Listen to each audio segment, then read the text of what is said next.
আমাদের সবারই সবসময় এইসব মাছের প্রতি একটা আকর্ষণ কাজ করে। আজকে চলে এসেছি সামুদ্রিক কাইক্কা মাছের রেসিপি নিয়ে।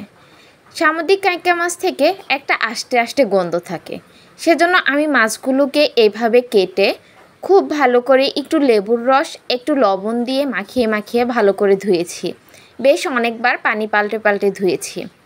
তারপর এখানে মাছগুলোতে সামান্য করে হলুদ, অল্প করে একটু লবণ দিয়ে মাখিয়ে ফ্রাই করে নিয়েছি। এখানে আমি খুব বেশি ফ্রাই করিনি, অল্পভাবে ফ্রাই করেছি। অনেক বেশি ফ্রাই করতে গেলে মাছগুলো শক্ত হয়ে যাবে। যেহেতু এগুলো সামুদ্রিক মাছ, সেজন্য একটু হালকা ফ্রাই করেছি, যাতে করে সামুদ্রিক কোনো ধরনের গন্ধ আসতে গন্ধের ভাব যাতে আর না থাকে। তারপর একটু হালকা করে ফ্রাই করে ভুনা করতে চলে আসলাম।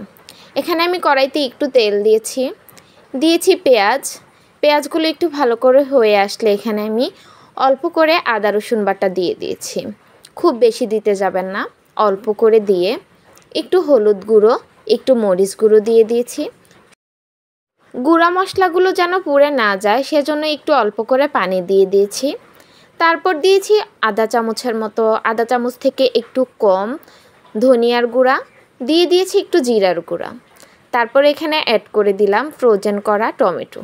যদি বাসায় টমেটো থাকে তাহলে কাঁচা টমেটোটাও দিতে পারেন। আমার কাছে কাঁচা টমেটোটা ছিল না, সেজন্য আমি ফ্রোজেন করা টমেটোই দিয়েছি। তারপর একটু ভালো করে কষিয়ে নেওয়ার পর তেলটা যখন উপরে ভেসে উঠলো তখন আমি হালকা ফ্রাই করে রাখা মাছগুলো দিয়ে দিলাম। তারপর এই তো মাছগুলো একটু নেড়ে চেড়ে ভালো মতো মাছের সাথে মশলাগুলো মিশিয়ে নিয়ে আমি আগে থেকে কেটলিতে পানি গরম করে রেখেছি। এখানে আমি ফুটন্ত গরম পানি অ্যাড করে দিলাম।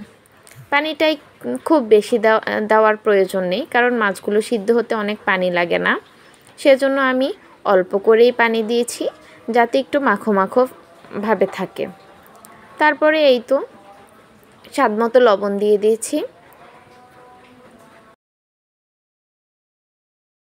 লবণটা একটু বুঝে দিতে হবে, কারণ মাছ ভাজার সময়ও আমি মাছে লবণ দিয়েছি। তারপর এই তো ভালো করে বলক ওঠার পরে আমি এখানে দিয়ে দিয়েছি কয়েকটা কাঁচামরিচ ফালি, এতে করে ফ্লেভারটা অনেক ভালো আসে। তারপর ফাইনালি আমি এখানে অ্যাড করে দিয়েছি ধনিয়া পাতা, কাঁচা সতেজ ধনিয়া পাতা। তারপর ধনিয়া পাতাটা ভালো করে সিদ্ধ হওয়া পর্যন্ত অপেক্ষা করেছি, 2 মিনিটের মতো রেখেছি। রাখার পরে ফাইনালি আমি মাছটাকে নামিয়ে নিয়েছি। আর এই তো আমার মাছটা রান্না হয়ে গেছে। আমি খুব বেশি ঝোল রাখিনি, একটু মাখো মাখো ভাবেই রেখেছি। এই তো আমার মাছটার ফাইনাল লুক। এবার এই মাছটা গরম ভাতের সাথে দারুণ মজা হবে খেতে। ভিডিওটি ভালো লাগলে আমার চ্যানেলটা সাবস্ক্রাইব করবেন আর অবশ্যই একটা কমেন্ট করে জানাবেন।